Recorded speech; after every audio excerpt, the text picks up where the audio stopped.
spéciale. J'arrête ça tout de suite. Je ne voudrais pas vous décourager en partant. Bonjour, bienvenue dans ma bibliothèque. Nous sommes à Montréal le 12 août 2012. Mon nom est Bruno Lalonde. Aujourd'hui, je vous lis Post-scriptum de ma vie de Victor Hugo. Carnet qu'on a retrouvé longtemps après sa mort. Et dont la préface et les commentaires sont d'Henri Guillemin. Mais avant, je vais vous raconter un peu la soirée d'hier. Hier soir, une fois de plus, je suis allé manifester contre la hausse des frais de scolarité, contre la loi 78, contre le gouvernement Charest. Et franchement, hier soir, nous avons énormément ri. Ça a commencé en Lyon.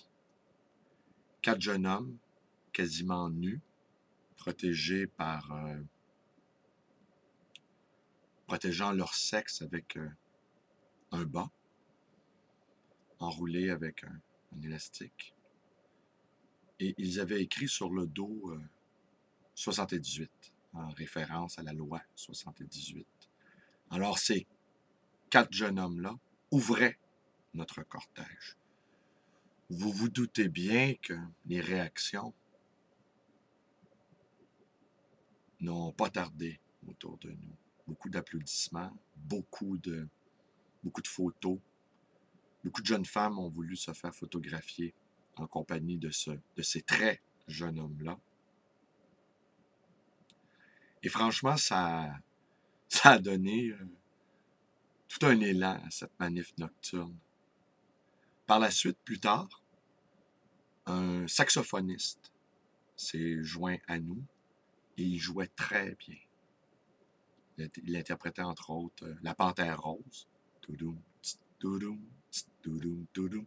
Alors, c'est assez amusant de parcourir la rue Saint-Denis au son du saxophone. C'était presque aussi beau qu'une trompette la nuit dans les rues de Paris. Et aussi, le fameux Chœur des Carrés Rouges a interprété sur le pont Jacques-Cartier, profilage policier, avec son principal ténor, M, qui poussait la note au maximum, la note finale au maximum. Et après, il avait le droit à une salve d'applaudissements. Et à un moment donné aussi, nous avons commencé à interpréter la loi spéciale sur l'air de Ave Maria. J'ai bien tenté au début, mais comme je chante extrêmement mal, alors je vous ai épargné ça. Mais c'était assez réussi. Alors je pense que nous allons vraiment tenter de former une chorale en interprétant les principaux slogans de nos manifs nocturnes, accompagnés d'un air connu, d'un air classique connu. Alors à un moment donné, aussi, le fameux slogan « Ni Dieu, ni maître »,« Ni Dieu, ni maître, ni vêtements », en référence à notre escadron de tout nus qui ouvrait notre marche. Franchement, on a bien ri. Quelques-uns d'entre nous ne nous étions pas vus depuis un certain moment. Nous ne pouvons pas être là soir après soir. Et franchement, il s'est développé quelque chose entre nous d'assez formidable.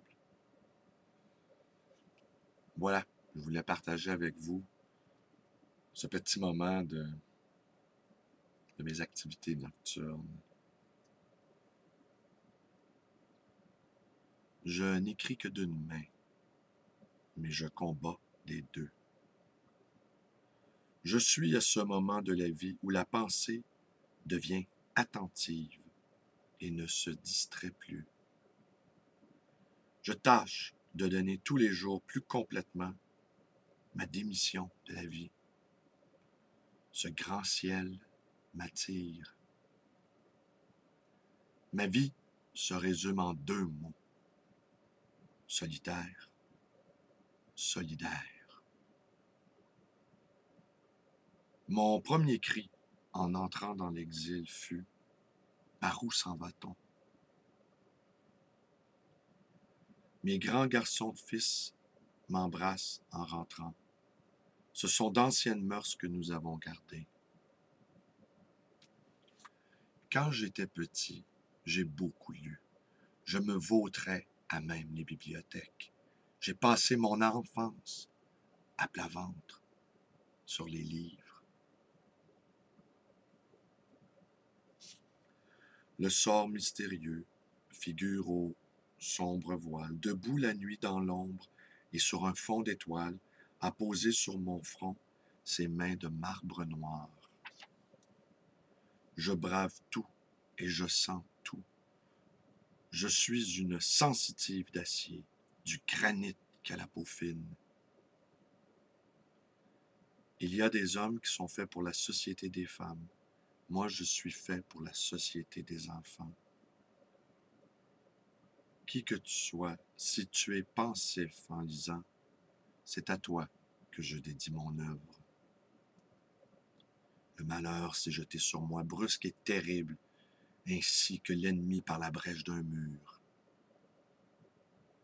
En littérature, je suis pour le grand, contre le petit. En politique, je suis pour les petits, contre les grands. Comme dans l'âtre sombre où le feu s'est éteint, reste le crêpe noir d'une lettre brûlée. Je suis l'homme qui fait attention à sa vie nocturne. J'étais adolescent. Je ne savais pas encore comment une femme était faite.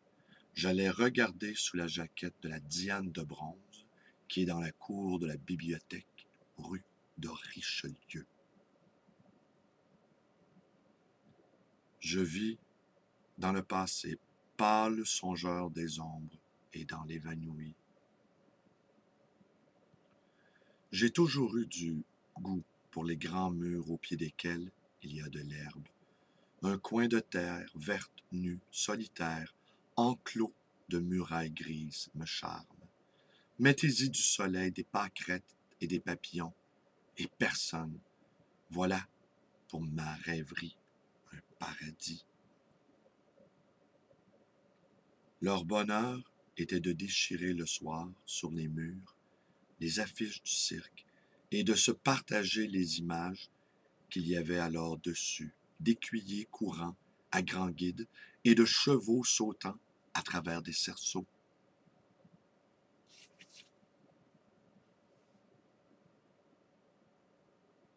En fait d'ennemis, je me contente du nécessaire. J'étais dédaigneux quelquefois, envieux jamais. C'est là ce qu'on a appelé mon orgueil. Je ne me désole ni ne me console.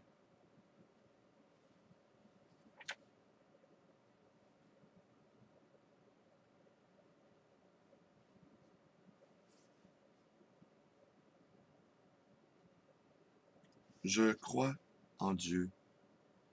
Je me sens âme immortelle en présence du Dieu éternel. Je le supplie de m'admettre avec ceux que j'aime et tous ceux qui m'aiment dans la vie meilleure. Toutes les religions sont vraies et fausses. Vraies par Dieu, fausses par le dogme. Chacune veut être la seule, de là les mensonges. J'espère que Dieu ne les acceptera pas, de l'immense pardon qu'il accordera. Je n'accepte pas les oraisons d'Église. Je demande leur prière à toutes les âmes. Je supplie le Dieu éternel. Oui, je crois profondément. Jamais je ne verrai les mains de petit enfant sans chercher à les joindre vers Dieu. Je crois à l'âme, je crois au moi libre, persistant et responsable. Je crois à l'amour, je crois à la vie. J'espère. J'adhère.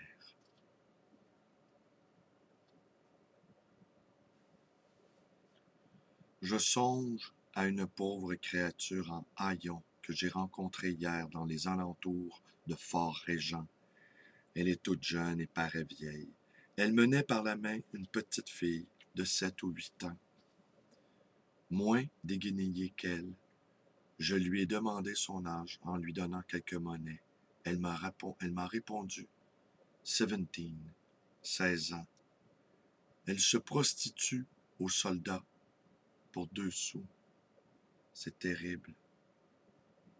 Ô Dieu, ayez pitié de tout ce qui souffre, de tout ce qui expie, de tout ce qui a failli et de tout ce qui peut faillir sur terre et hors de cette terre, de tous les heureux, de tous les justes, de tous les malheureux, de ma pauvre fille Adèle, de mes chers petits Georges et Jeanne, de tous les innocents, de tous les coupables, de tous les injustes, de tous les misérables, de Louis Bonaparte, de moi.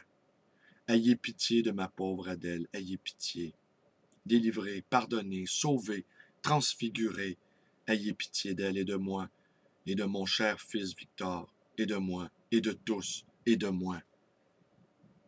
Pitié.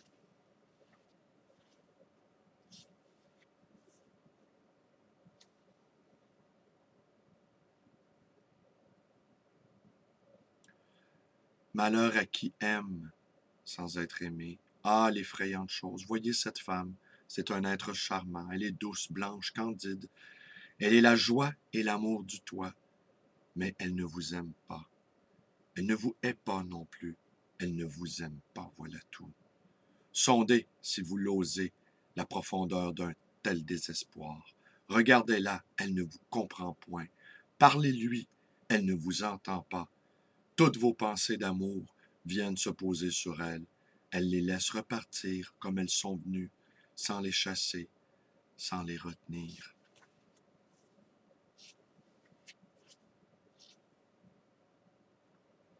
Alors je vous lis un dernier passage.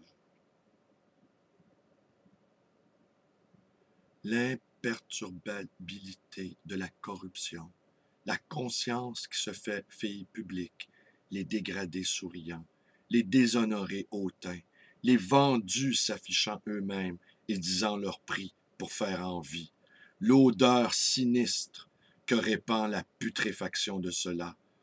Ô joie des oiseaux de mer que je vois là-bas, dans la nuée.